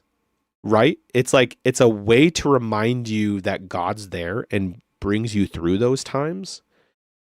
But it's also like you carry it forward, right? It's like you help those people who are landless because you yourself were once landless. It's like, because you can empathize with them, now you can help them. It's like it all ties in where it's like, yeah, you might go through hard things. God's leading you somewhere to teach you to do this, to do whatever. God leads you through it, and now you have a special responsibility to help people who are also going through that, right? They always say that with the sojourner, like always help the sojourner, because remember, you were sojourners in the land. It's like almost like empathetically, you will help those people because you also went through those things, and it is your obligation to do so, right? So it's kind of cool. You go through hard things. You can help. You're supposed to help other people who are going through those hard things because they were where you were at. And so it's like you can, it's good. It's a good way to pass on, pay it forward, kind of, in a way. Yeah. Let's see. The Feast of Booths. You shall keep the Feast of Booths 7 days. When you have gathered in the produce from your threshing floor and your winepress, you shall rejoice in your feast, you and your son and your daughter, though your male servant and your female servant, the Levite, the sojourner, the fatherless, and the widow who are within your towns. For 7 days you shall keep the feast to the Lord your God at the place that the Lord will choose, because the Lord your God will bless you in all your produce and in all the work of your hands, so that you will be altogether joyful. 3 times a year all your males shall appear before the Lord your God at the place that he will choose, at the feast of unleavened bread, at the feast of weeks, and at the feast of booths. They shall not appear before the Lord empty-handed. Every man shall give as he is able, according to the blessing of the Lord your God that he has given you. Justice. You shall appoint judges and officers in all your towns that the Lord your God is giving you, according to your tribe, and they shall judge the people with righteous judgment. You shall not pervert justice. You shall not show partiality. You shall not accept a bribe, for a bribe blinds the eyes of the wise and subverts the cause of the righteous. Justice and only justice you shall follow, that you may live and inherit the land that the Lord your God is giving you. Forbidden forms of worship. You shall not plant any tree as an Asherah between the altar of the Lord your God that you shall make, and you shall not set up a pillar which the Lord your God hates. You shall not sacrifice to the Lord your God an ox or a sheep in which is a blemish, any defect whatever, for that is an abomination to the Lord your God. Oh, dude, it's so cool where it's like Jesus is absolutely perfect, right? So God over and over and over and over and over and over and over and over and over in the Old Testament, it's like when you give a sacrifice to the Lord, it is the firstborn, it is the best of the flock. There is absolutely no blemish whatsoever. Okay, well, Jesus did not sin. Jesus is perfect. Jesus is God incarnate as man on earth, the only being capable of being a sacrifice to the Lord and the propitiation for our sin, right? It's like the more God hammers that out in the Old Testament about what is an acceptable sacrifice, just shows, it's just hammering it in that Jesus is God and Jesus is the only one, is the only way to salvation, right? Is the only acceptable sacrifice to cover all of our sins. Because if it wasn't, then Jesus would be an abomination to the Lord, right? If Jesus sinned, if Jesus had any blemish, he would be an abomination to the Lord, and he wasn't, right? So we know that just by that reverse that Jesus is perfect, right? Did not sin. He was the perfect sacrifice, right? If there is found among you, within any of your towns that the Lord your God is giving you, a man or woman who does what is evil in the sight of the Lord your God, in transgressing his covenant, and has gone and served other gods and worshipped them, or the sun or the moon, or any of the hosts of heaven, which I have forbidden, and it is told you, and you hear of it, then you shall inquire diligently. And if it is true and certain that such an abomination has been done in Israel, then you shall bring out to your gates that man or woman who has done this evil thing, and you shall stone that man or woman to death with stones. On the evidence of 2 witnesses or of 3 witnesses, the one who is to die shall be put to death. A person shall not be put to death on the evidence of 1 witness. The hand of the witnesses shall be first against him to put him to death, and afterward the hand of all the people. So you shall purge the evil from your midst.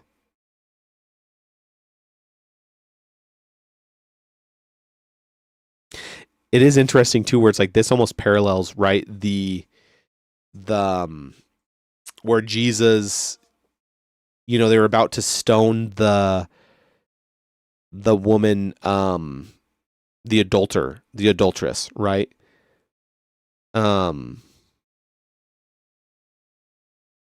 and Jesus is there, right? Obviously, it turns out to be something very different, but yeah, Jesus. Well, whoever is sinless cast the first stone, right? And that's why it turned it on its head, because it's like, oh well, we're doing what the law says, right? For there is, maybe something slightly different. This one isn't serving other gods or worship them, but you can see where that was taken, from all this laws here, and that's why he's like, well, Jesus is breaking the laws instead of fulfilling them. They thought he was breaking them, and so yeah, you can see that. It's good. If any case arises requiring a decision between one kind of homicide and another, one kind of legal right and another, or one kind of assault and another, any case within your towns that is too difficult for you, then you shall arise and go up to the place that the Lord your God will choose, and you shall come to the Levitical priests and to the judge who is in the office in those days, and you shall consult them, and they shall declare to you the decision. Then you shall do according to what they declare to you from that place the Lord will choose, and you shall be careful to do according to all that they direct you, according to the instruction that they give you, and according to the decision which they pronounce to you, you shall do. You shall not turn aside from the verdict that they declare to you, either to the right hand or to the left. The man who acts presumptuously by not obeying the priest who stands to minister there before the Lord your God, or the judge, that man shall die. So you shall purge the evil from Israel, and all the people shall hear and fear, and not act presumptuously again. Add, why aren't you subscribed, my friend? Voxel? Where's your Amazon Prime sub?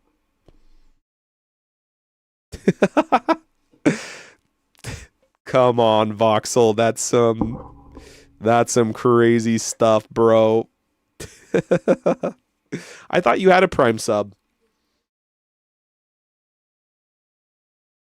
Yeah, don't give me that. Don't give me that face. You put your Prime sub on there. What a turkey. We're moving on. Everybody here's Prime subbed, so is it over? Is the ad over? There we go. No more ads. No more ads. Good job, Voxel. I knew you had a Prime sub. I was like, don't be pulling any of that. Don't be pulling any of that. Come on. Thank you so much for the sub. It's really funny. Where's our Prime? There it is. Oh, our Prime subs. They come and go. Yeah, that's funny. That's really good. Gotcha. Okay, we're almost done with this chapter. Okay, we'll do this chapter real quick. When you come to the land that the Lord your God is giving you, and you possess it and dwell in it, and they say, I will set a king over me, like all the nations that are around me. You may indeed set a king over you, whom the Lord your God will choose. One from among your brothers you shall set as king over you. You may not put a foreigner over you, who is not your brother. Only he must not acquire many horses for himself, or cause the people to return to Egypt in order to acquire many horses, since the Lord has said to you, you shall never return that way again. And he shall not acquire many wives for himself, lest his heart turn away, nor shall he acquire for himself excessive silver or gold. And when he sits on the throne of his kingdom, he shall write for himself in a book a copy of this law, approved by the Levitical priests, and it shall be with him, and he shall read it in all the days of his life, that he may learn to fear the Lord his God by keeping all the words of this law and these statutes and doing them, that his heart may not be lifted up above his brothers, and that he may not turn aside from the commandment, either to the right hand or to the left, so that he may continue long in his kingdom, he and his children in Israel. Oh, there was something I saw. Oh, You may indeed set a king over. Okay, what does it say? One from among your brothers you shall set as king over you. You may not put a foreigner over you who is not your brother. That's not what I was waiting for. But let's see. Oh, the Egypt part. I was going to talk about Egypt, where it's like, Egypt in this context, apart from the actual Egypt, is like Egypt is like non-belief, right? And sin, or not non-belief, but like just the sinful nature, right? And it's like you are leaving sin. That's what sin represents. And Pharaoh with his obstinate heart is like the person who just outright rejects God, right? The non-believer rejecting God, even though there's evidence in his face, he just ultimately rejects God and he gets what he deserves, right? But it is interesting where it's like, you must never return there. You shall never return that way again. Because dire consequences, and it's like these people who are believers and then totally turn away, right? It's kind of like turning into like that reprobate mind where it's like you never turn that way again because you cannot come back. Like if you know God and you choose to deny him, that's a scary thing. Do not do that. It's like outrightly just denying the truth, right? You know what the truth is and you're just like, I just refuse to believe it. That's a bad deal. That is a bad deal. Because a lot of times you will never make your way back. Or you can't, right? Like your heart's going to be hardened just like King Pharaoh. And that's a sad deal. Don't do that. Do not.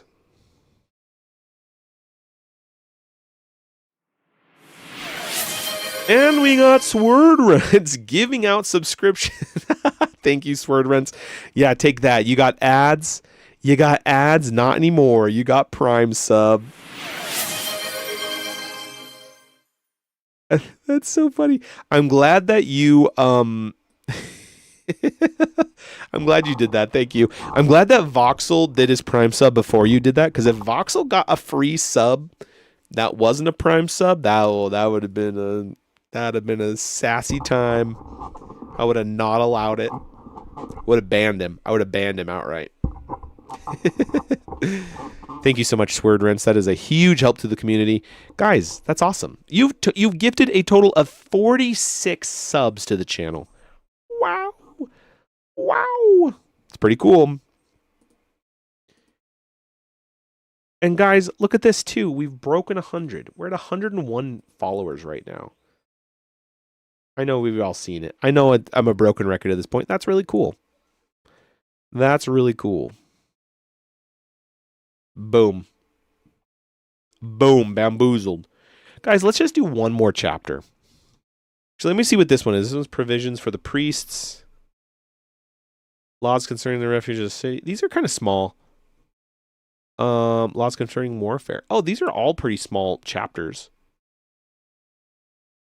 Oops. Maybe we just call it right now. We just hang out. Maybe we just share some life stuff with each other. Oh, guys, I'm so sorry I've not been doing any game nights on Sundays. Is that something everybody would still be interested in doing? I know that sounds like a stupid question because I know all of you guys have participated and it's been a blast every time we do it. Should we do another game night? Another Jackbox game night? I'm thinking so. Yeah, maybe not this Sunday, but yeah, I'll obviously, if I do it, I'll let everybody know beforehand. We got an emote. I hope it's that frog.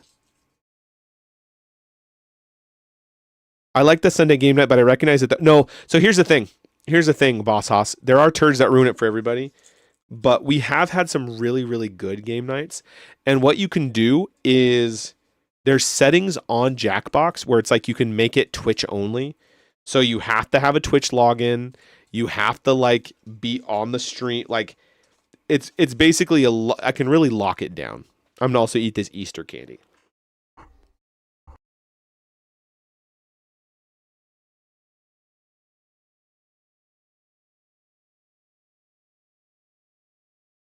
Or if push comes to shove, I can literally just hide the code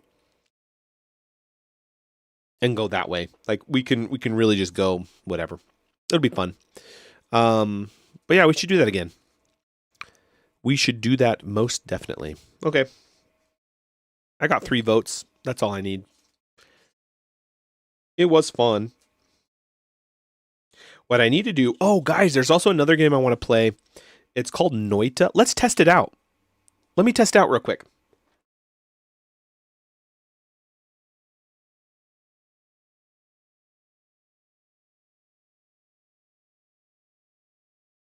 We're going to test it out.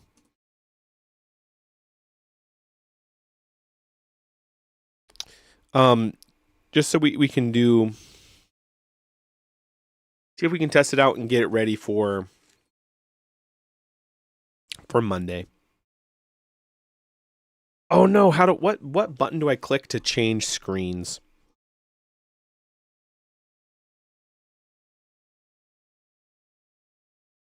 Button combo to change screens.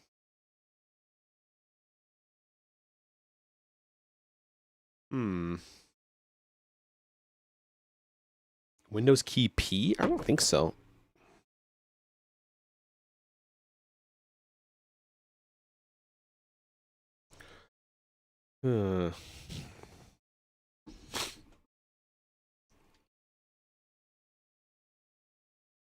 Voxel might know.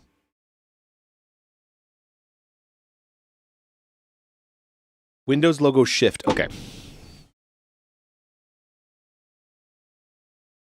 Oh, that's it, baby. Okay, guys, I wanted to try this.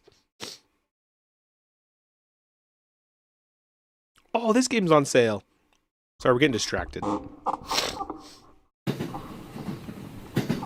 This game I wanted to try. This is a good game to play with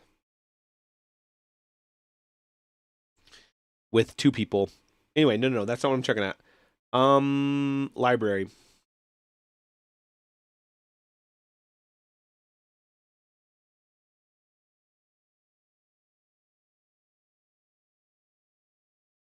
The good stuff? Oh, it is here. Guys, I just want to try this. I just want to test it. We got a bear with a... Oh, that's not the one that I got. This is the one I got. Sword Winds, what's that? I got this one, which is weird.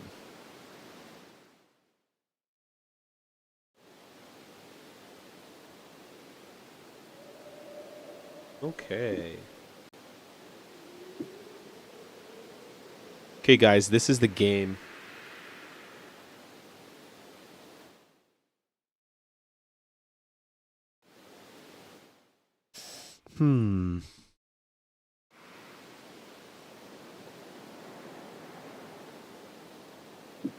New game? You got the batter up. How did you get that?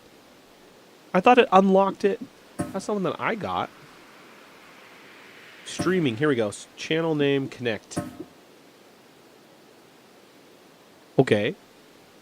Time between votes. 61 seconds voting time. 30 seconds. Okay, guys, this is going to be so good.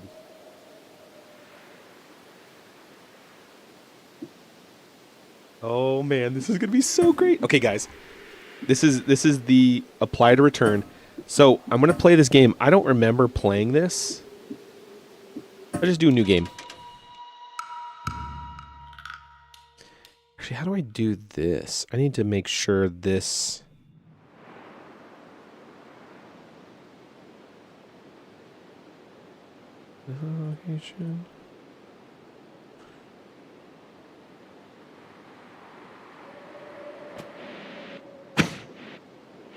Okay, guys, there's going to be a vote.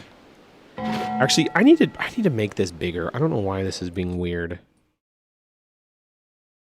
I know we're running out of time.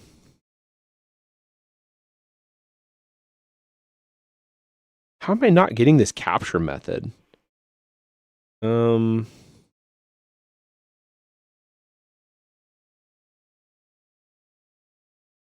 because I'm supposed to do I'm just doing display capture. I can do window capture. instead. Dun, dun, dun.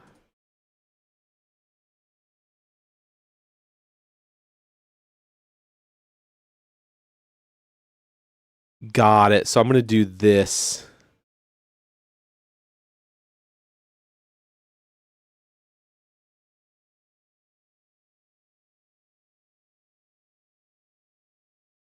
Guys, I just want you to test this out with me. Okay, so this game will have things that you can vote for. Make a little swirty head. Here we go. Boop.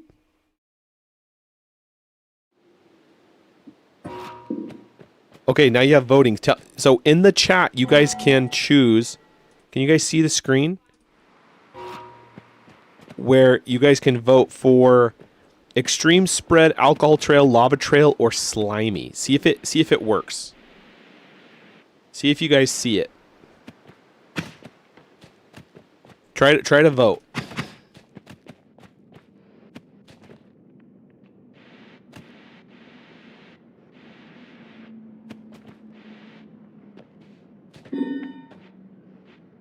Okay, you guys didn't vote, so that's all right. Next vote is in 60 seconds. Okay. It's too late. It's too late. What is that thing?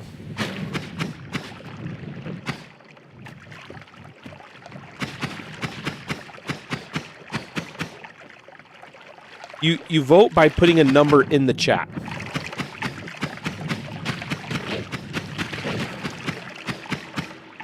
You put a number, so you vote, so it'll pop up on screen.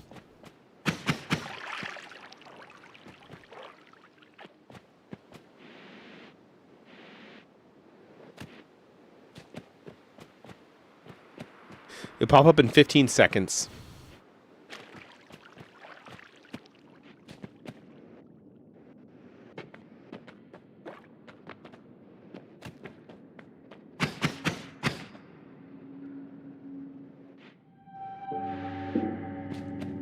Okay, so there's the voting.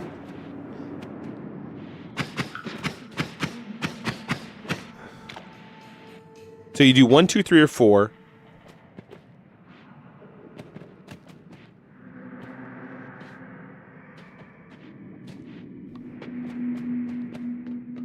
Depending on if you want to hurt me or hinder me.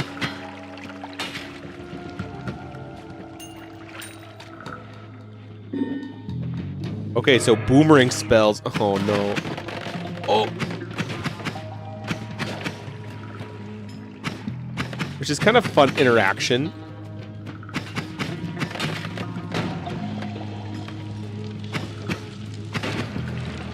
Oh, oh.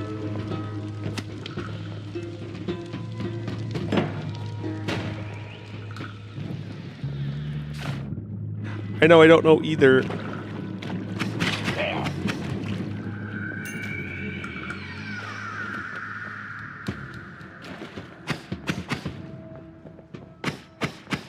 But every pixel in this game is destroyable, right? Oh, no, no, no, no, no. Okay, whoever did boomerang spells, I think that was bad.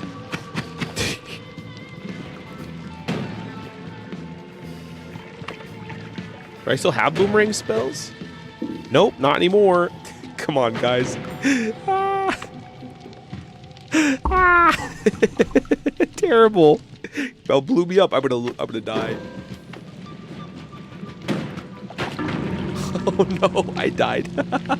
We'll restart again real quick. New game. New game. That's fine. That's fine. We're testing this out, guys. This is good. Oh, I could have gone this way. I didn't. Okay, so we know F is to kick. I is... Oh, inventory. Okay. 1 and 2. Switch your stuff. Okay. Okay, friendos. Oh, here we go.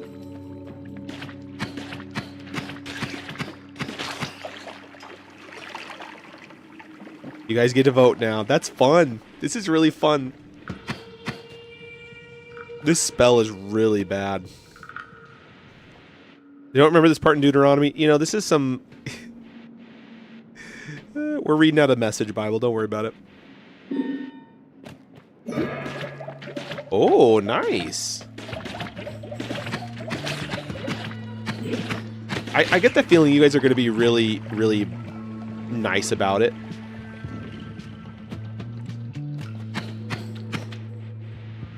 Slipperoni, you made it. We're done reading the Bible, Slipperoni. Nice try.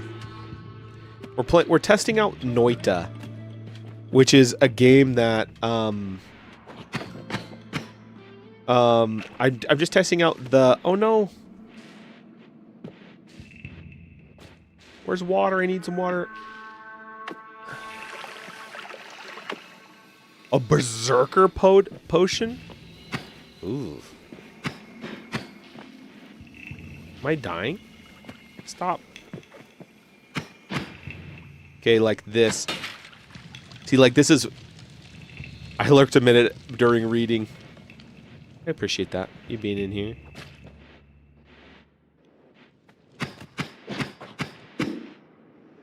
Oh, okay, vote. Oh, give perks to enemy. All these are bad. Remove ground? Dude, remove ground would be wild. That's wild to me. The nice thing, I know that you guys are pretty nice about this stuff. Like, you're not going to do, like, crazy stuff, right? Maybe. Hope not. Well, what is this? Berserker potion? I don't know what that rain is.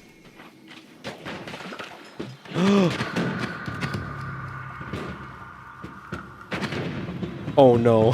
This is bad.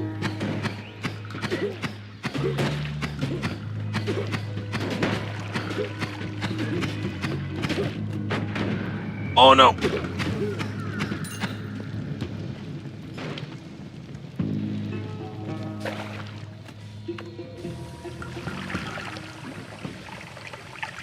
Oh. What is this game? It's called Noita. And it has a really cool interconnectivity with people. With Twitch. Like, Twitch can vote on stuff. And you can really do it to hurt me, or you can do it to help me. Yeah, this is the one I was telling you about. Yeah. And we just had a little bit extra time, and so I just wanted to test it. And so far, these guys have only hurt me. So all you do is type 1, 2, 3, or 4 in the chat. That is how you vote. That is it.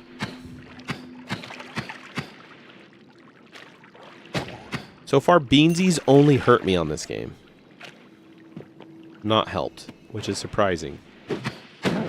Oh, that was not good. Okay, that was not good. Okay, kick. No. Guys.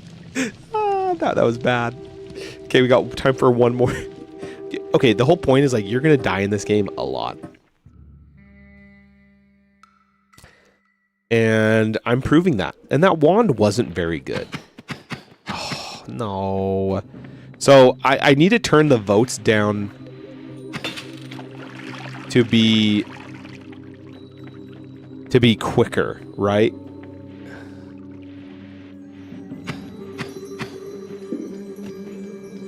And there's other wands that you can buy, or that you can find.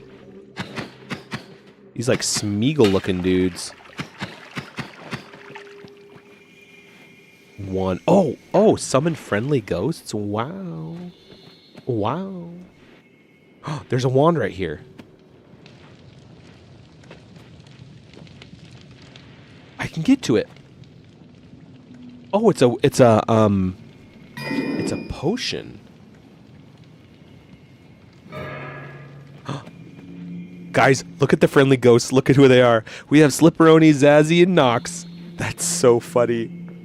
The friendly ghosts are people whom I love. That's really funny. Come on, good job, friendly ghosts. Thanks, Zazzy, Slipperoni, and Nox. That's great. I love that a lot.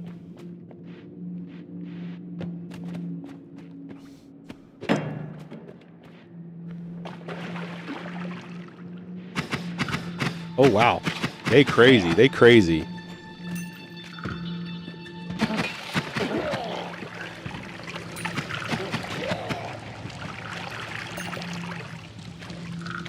Yeah, it's like everything is destroyable in this game. Every pixel is to some capacity. And it's really cool. Like, it's such a beautiful game. Oh, there's something crazy up there. Do you see that?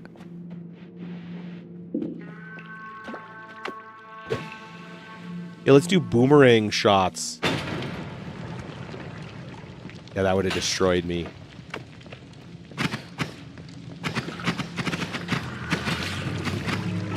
Come on, friendly ghosts.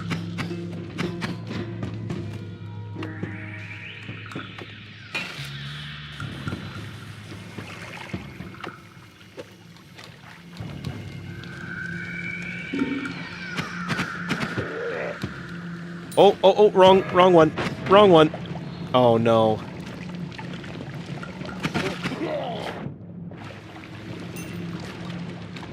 I was on my wrong spell. But like the fluids on this too.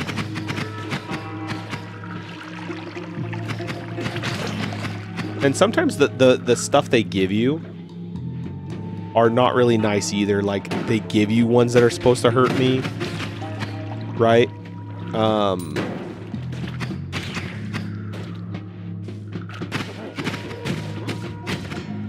I'm getting poisoned.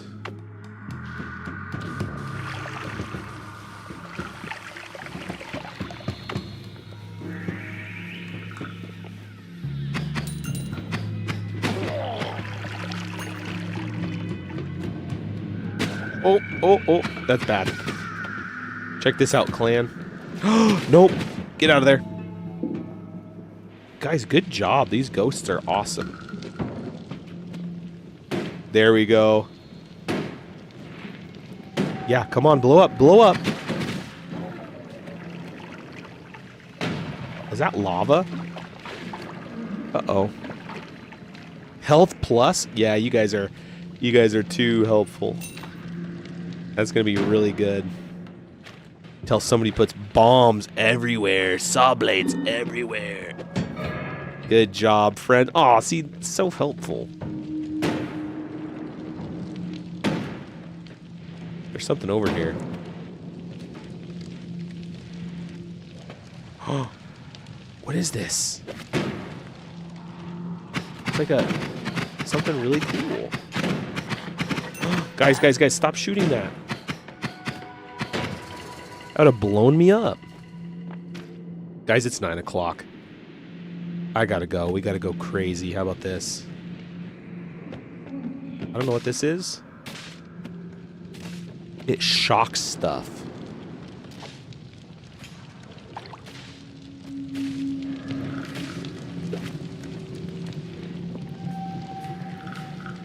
We're gonna go a little crazy here.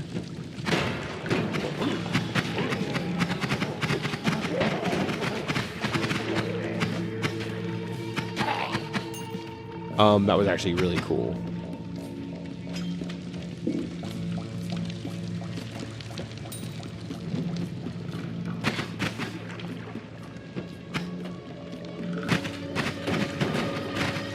Hello? Why would they do that?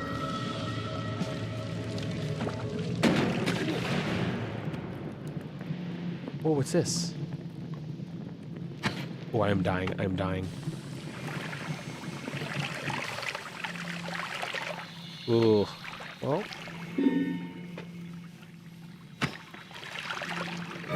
Improve wands. Nice. Narse.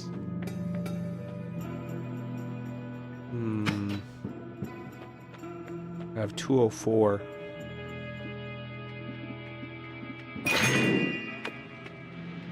Picked up a new wand. And I get to choose.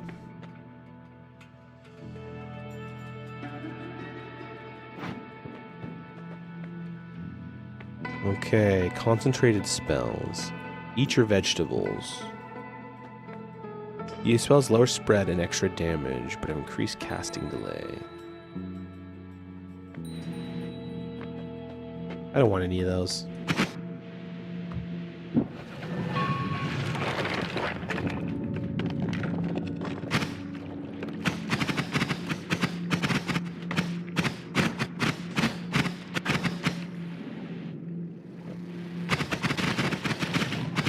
Dude, these friendly ghosts are amazing. I'm on fire. I'm on fire.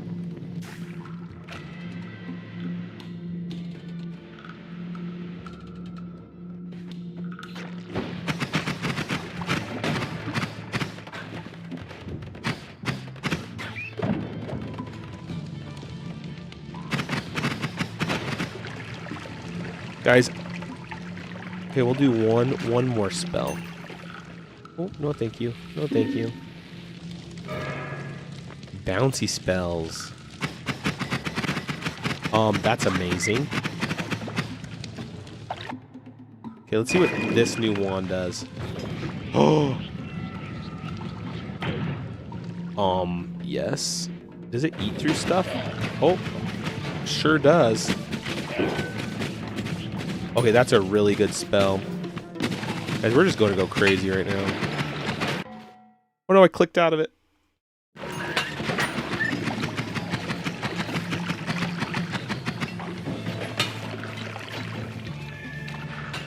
Oh, that was a teleportation something or other.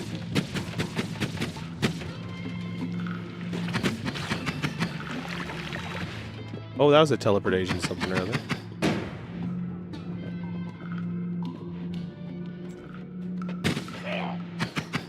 See, it's like me being interactive with chat. Oh, another one. Here we go.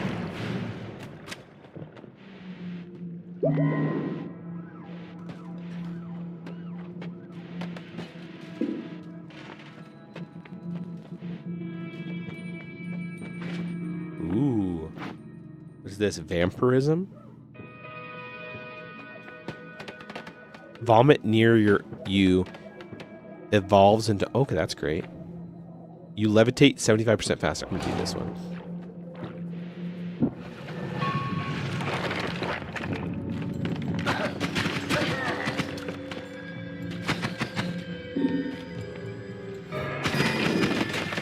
Oh, did I just die? I just died. Just whatever. Guys, what an amazing time. Now we know. We did a test. Thank you for reading the Bible with me today. Thank you for being with me. If you guys want to pray for me, pray for this new job, because it's cool. It's really, really good. It's a huge answer to prayer. But I know it's going to really crunch down on the time I have for streams and YouTube and stuff like that, which is what I ultimately want to do. So just, yeah, prayer that I can navigate that and what that looks like. And to keep the enemy away from discouraging, because I've already had to do that a lot. So all good things. I love you all. I have to go put the Sword Boy to bed. Thank you all for being here. I love you all. Guys, be blessed. God bless. I'll see you on Friday, hopefully. Don't know what I'm doing yet, but I'll let you know. Have a great rest of your night, and I will see you on the flip-flop.